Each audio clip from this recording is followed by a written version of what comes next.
Good morning, family, friends, and distinguished guests. My name is Cadet Brennan Darr. I'm 18 years old, and I'm from Jarrettsville, Maryland. Before I start, I want to acknowledge that everything I've been through has been self-inflicted. For anyone in the crowd that thinks the following events happened because of their own doing, please do not.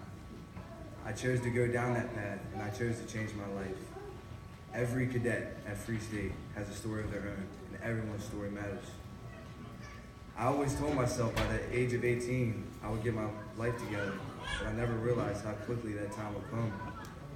Growing up is one of the hardest things to do, and like my mentor once said to me, growing up is a life process. You never stop learning.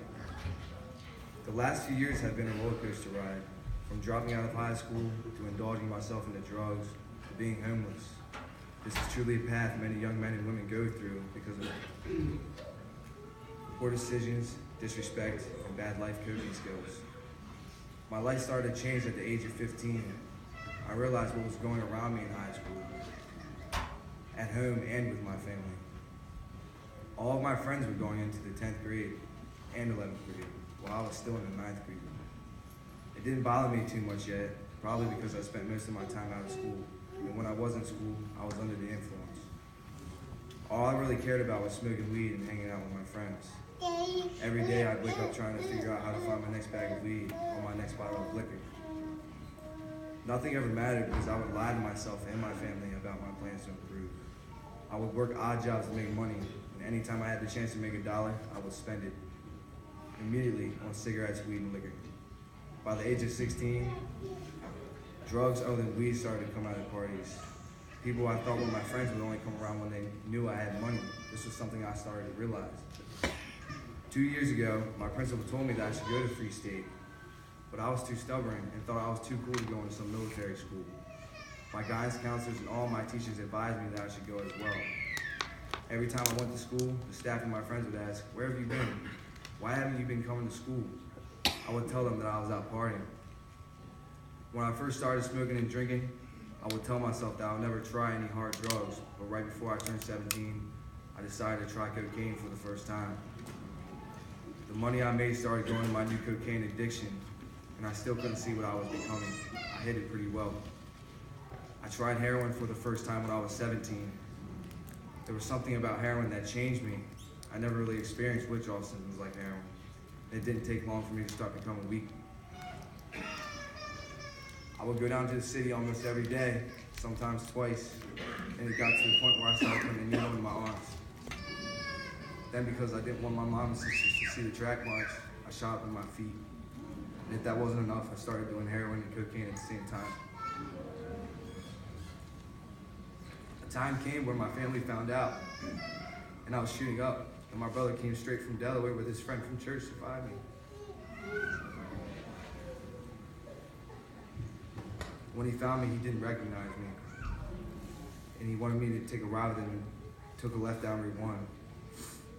I noticed we kept going and going, and I started freaking out because I knew he was trying to get me away from home. And at that moment, I didn't realize or care to know what was best for me, so I fought him about it and even tried to jump out of the car. I ended up going back to my mom's because I knew in my heart that I didn't want to live like that anymore. When I got there, it was like a family intervention. It was a hard moment for me to look at my mom, my stepfather, my brother, and my little sister, knowing what I've been doing to myself. I went on to live with my brother in Delaware for 2 months.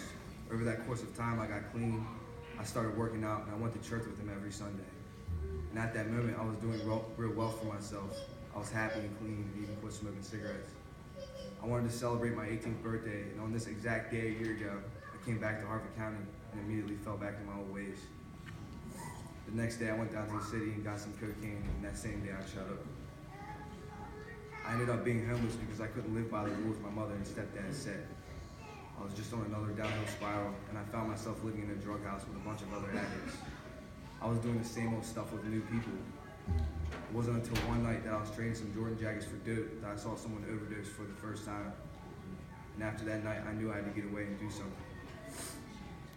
I knew by previously going to NA and AA meetings that a good way to stay clean and sober is to change your friends, places, and habits.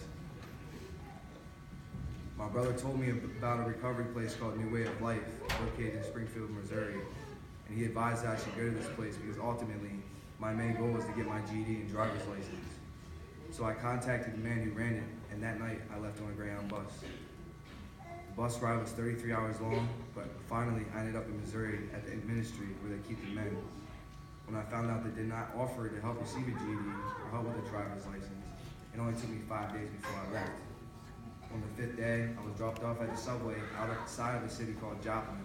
I met a man and he took me to a homeless shelter called Water Gardens. It didn't take long for me to find the drugs there.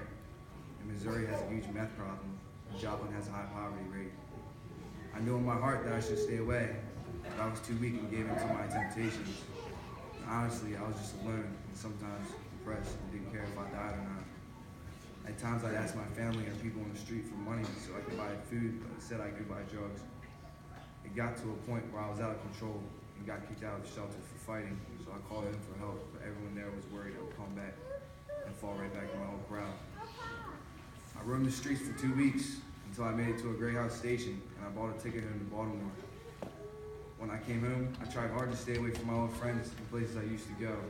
I tried, but I couldn't keep a job. One day, while on my laptop applying for jobs, my principal's suggestion about Free State came to mind.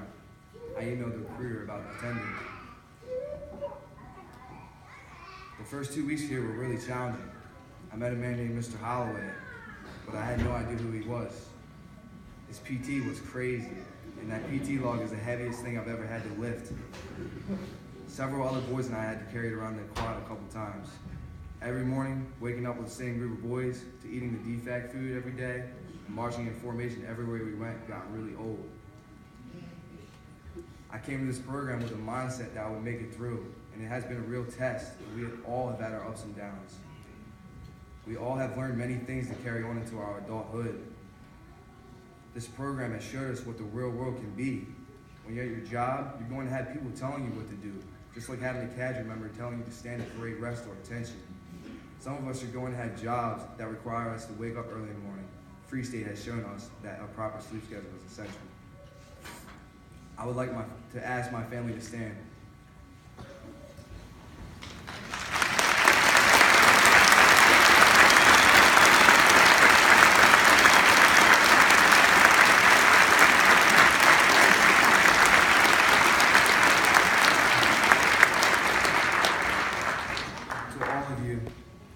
Thank you so much for never giving up on me, and I am so sorry for putting you through the things I've done. We all have had our ups and downs, but at the end of the day, we all still love each other. I would not have made it without your continuous love and support. I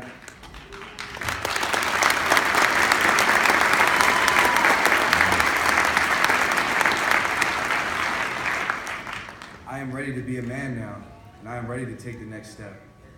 Thank you, teachers, mentors, staff, and cadre for all of your support through these past 6 months. On Monday, December 12th, I am going to see a recruiter for the United States Army.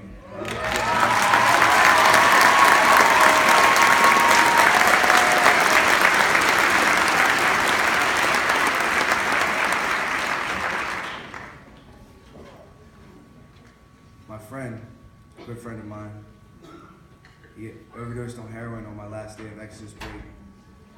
So without Free State, I would probably not still be alive. Today marks 250 days clean and sober.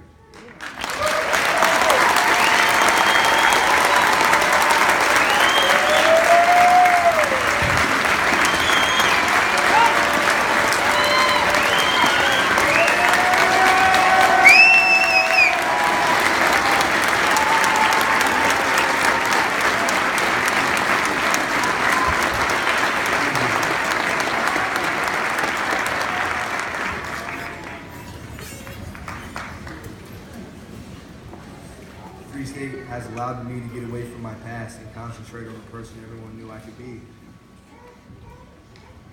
No matter what situation you may be in, it always could be worse.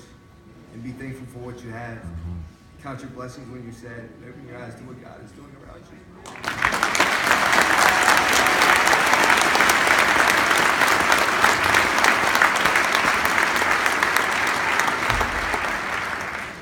You have worked so hard to get to this point, and it is only the beginning. Motivation, dedication, and ambition are all keys to life. Despite what is going on around you, whatever may be happening with your family and friends or anything the universe is unfolding, you can control your actions and alter your reality by the decisions you make. Always remember that you are in complete control of how you react to others, and most importantly, your life.